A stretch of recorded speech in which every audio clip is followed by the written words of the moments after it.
Servus Leute, hallo und herzlich willkommen in einem neuen Video von mir. Heute der ersten Ausfahrt in diesem Jahr 2024. Endlich wieder das erste Mal auf dem Bike, Leute. Ich bin super happy. Das erste Mal jetzt seit 4 Wochen, wo ich wieder auf dem Motorrad sitze. Die letzten Wochen waren natürlich wahrscheinlich auch bei euch relativ beschissen vom Wetter.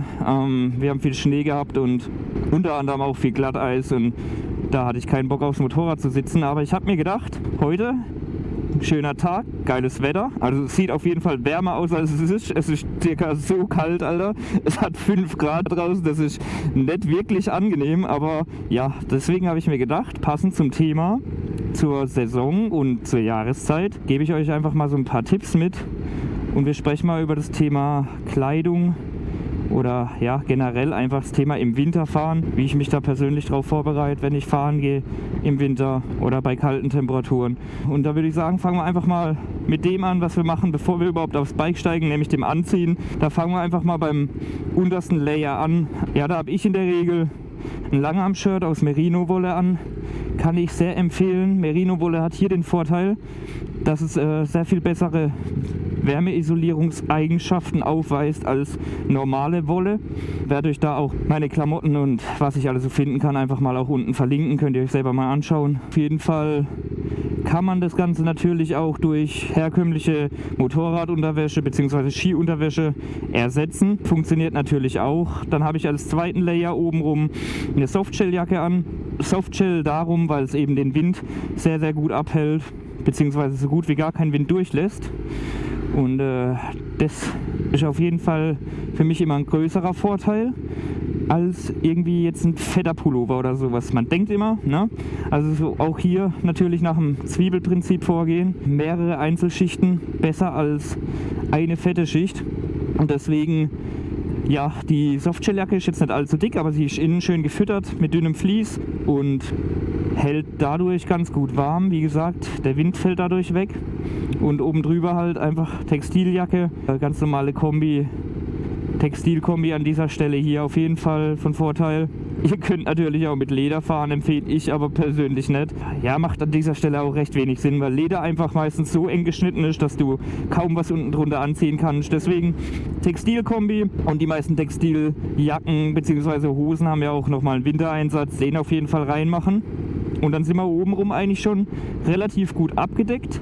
Untenrum lange Motorradunterwäsche, lange Skiunterwäsche auch ebenso wie oben. Was auch geht, ist, mache ich meistens einfach eine Jogginghose drunter zu ziehen. Ist auch schon sehr gut. Und dann eben Textilhose mit Wintereinsatz nochmal drüber. Dann seid ihr da auch auf jeden Fall schon gut ausgerüstet. Schuhe technisch, also ich habe jetzt keine speziellen Winterschuhe, ich fahre einfach mit meinen ganz normalen Motorradschuhen, die ich das ganze Jahr anhabe. Die sind nicht so wirklich warm, aber ja, 2 Paar Socken haue ich mir da meistens rein. Und dann gibt es an dieser Stelle noch einen Spezialtipp, nämlich, ihr kennt vielleicht beim Drogeriemarkt gibt es das. Das sind Fuß- bzw. Handwärmer.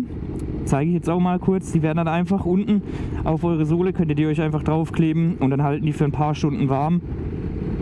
Ist auf jeden Fall sehr, sehr geil, warme Füße zu haben, weil das ist eigentlich der Punkt, wo ich am ehesten friere, sind an den Füßen oder auch an den Händen. Aber ich will jetzt nicht eine klare Empfehlung dafür aussprechen, weil es sind einfach Wegwerfprodukte. Ihr benutzt es einmal und danach ist Schrott und ihr müsst wegschmeißen. Das ist jetzt wirklich auch nur, wenn ihr sagt, ich fahre jetzt einmal, wenn jetzt hier wie heute mal geiles Wetter ist, einmal im Monat hole ich mal die Kiste raus. Oder wenn ihr natürlich häufiger im Winter fahren müsst, dann macht es an dieser Stelle keinen Sinn. Da gibt es dann so beheizbare Sohlen, gibt es heutzutage auch relativ günstig, beheizbare Socken gibt es, ne? Oder einfach fette Schuhe. Da sind auf jeden Fall sehr, sehr viele Optionen da. Da müsst ihr nicht auf sowas zurückgreifen. Auf jeden Fall, was noch fehlt oben, Halsbereich, habe ich auf jeden Fall immer einen Halswärmer an. Beziehungsweise Hals- und Brustwärmer, also das ist so beides in einem, der ist in der Mitte auch zu, zeige ich jetzt auch mal, das ist eigentlich richtig, richtig nice vom Prinzip her, weil diese Tücher einfach nur am Hals, damit kann ich nicht viel anfangen, da zieht es ja immer überall rein, der ist auch noch leicht gefüttert, also hält auf jeden Fall richtig gut warm in dem Bereich, zusätzlich noch mit der Softshelljacke, die hat einen hohen Kragen, der dann oben drüber geht, ist das einfach sehr, sehr geil. Dann oben im Hals auch schön warm zu haben, wo sonst natürlich immer der Wind reinzieht. Und ja, um eben oben und unten nochmal zu verbinden, ziehe ich meistens noch ein Nierengurt drüber, weil meine Kombi, die sind jetzt nicht von den gleichen Herstellern, die Jacke und die Hose, die kann man jetzt nicht zusammenzippen. Und deswegen macht es nochmal einfach diese Lücke zwischen Hose und Jacke winddicht und gibt euch zusätzlich nochmal im unteren Rückenbereich nochmal ein bisschen mehr Wärme ab. Also finde ich auch ziemlich nice. Genau, kommen wir zum Kopfbereich. Also beim Helm natürlich sehr wichtig, dass ihr den Pinlock im Visier habt, weil wenn ihr den nicht drin habt, beschlägt euer Visier logischerweise sehr schnell und ihr seht nichts mehr, was jetzt nicht so vorteilhaft ist, aber ja, muss jeder selber wissen. Auf jeden Fall würde ich auch noch empfehlen, eine Sturmhaube unter den Helm zu ziehen, auch wenn die nur dünn ist, glaubt mir, das macht sehr viel aus. Also ich denke, die meisten benutzen es auch im Sommer schon, ich persönlich jetzt nicht, aber im Winter finde ich, macht es auf jeden Fall sehr viel Unterschied. Genau, da wären wir eigentlich kleidungstechnisch schon relativ gut aufgestellt. Hände, Handschuhe, klar, habe ich hier Winterhandschuhe irgendwie von ProBiker, fragt mich nicht, also die sind auf jeden Fall sehr günstig. Wenn euch die Winterhandschuhe nicht reichen sollten, dann kann man eben nochmal ein dünnes Paar Handschuhe unten drunter ziehen. Stoffhandschuhe oder sowas, einfach was ihr halt noch rumliegen habt, einfach unten drunter. Brauche ich jetzt hier nicht, da ich eine Griffheizung habe, was sehr geil ist. Ich muss euch ehrlich sagen, ich habe früher auch gedacht, Griffheizung braucht kein Mensch, völlig overrated.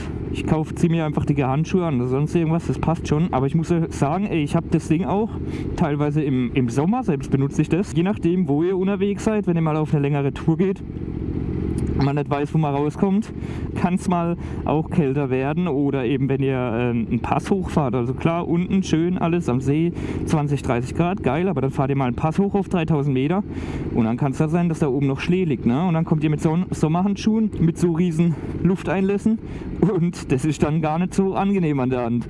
Deswegen Vorteil hier, Griffheizung, ganz großer Vorteil auch, finde ich, ist bei Regen.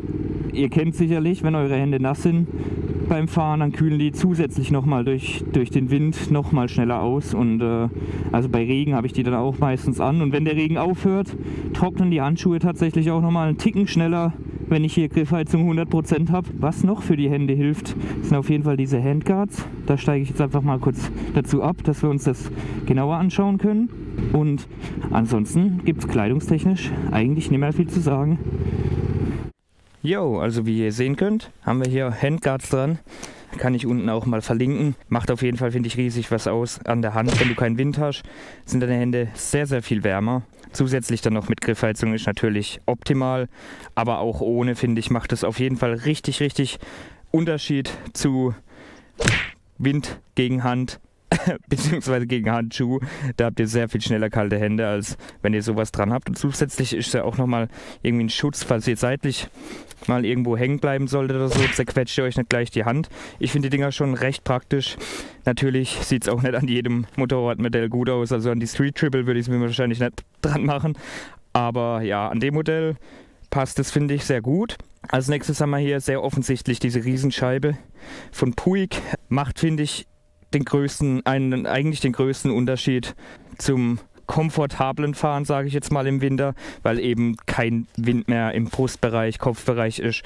Habe hier zusätzlich noch eine kleine Add-on-Scheibe oben drauf, da je nach eurer Größe bzw. Sitzposition dann, bei mir war es so, zumindest so, dass ich dann den Wind oben im Kopfbereich an der Stirn hatte, bei aufgeklapptem Helm oben an der Stirn und auch wenn der Helm zugeklappt ist, merkst du auf jeden Fall nochmal den Unterschied, wenn der Wind dir halt oben dagegen ballert, ist sehr viel lauter. Deswegen, das macht einen richtig großen Unterschied. Ich weiß, es sieht nicht geil aus, Leute, aber im Winter, beziehungsweise auf längeren Touren, ist mir die Funktionalität einfach wichtiger, wie das Aussehen. Und glaubt mir, das ist so angenehm, wenn ihr gerade längere Autobahn-Etappen oder sowas habt.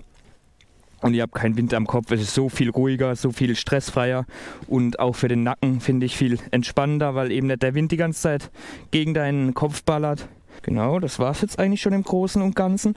Abschließend kann ich euch noch empfehlen, euch auf jeden Fall warme Getränke mitzunehmen. Hilft auf jeden Fall immer für eine kleine Pause zwischendrin. Solltet ihr auch regelmäßig machen eigentlich, um euch eben wieder aufzuwärmen. Ich habe mir hier einen Tee mitgenommen, Leute. Genau, abschließend darf natürlich nicht fehlen der Klassiker Ich wärme meine Hände am Auspuff auf. Ist natürlich auch immer sehr, sehr geil. Zwischendrin mal wieder die Hände ein bisschen auf Temperatur bringen, mal ein bisschen rumspringen, euch schütteln, auch wenn ihr die Arme so ein bisschen ausschüttelt, dass das Blut wieder in die Hände fließt.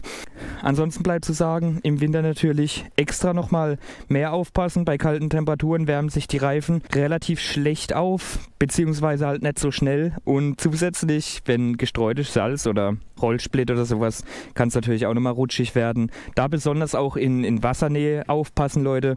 Gerade in Nähe von Flüssen oder Brücken kann es da passieren, dass die Straße an manchen Stellen gefroren ist. Glatt und dann mach so, Auto so machen, ich mache so, aber Unfall. Wenn wir es vom Thema Salz haben, vergesst nicht, euer Bike nach der Tour im Winter noch zu reinigen, weil ihr wisst ja, Salz, Rost und Rost will keiner am Bike haben. Deswegen danach nochmal kurz mit dem warmen Wasser irgendwie drüber abwaschen mit einer Bürste, normal unten gerade die Bereiche, wo halt das Salz dagegen schlägt.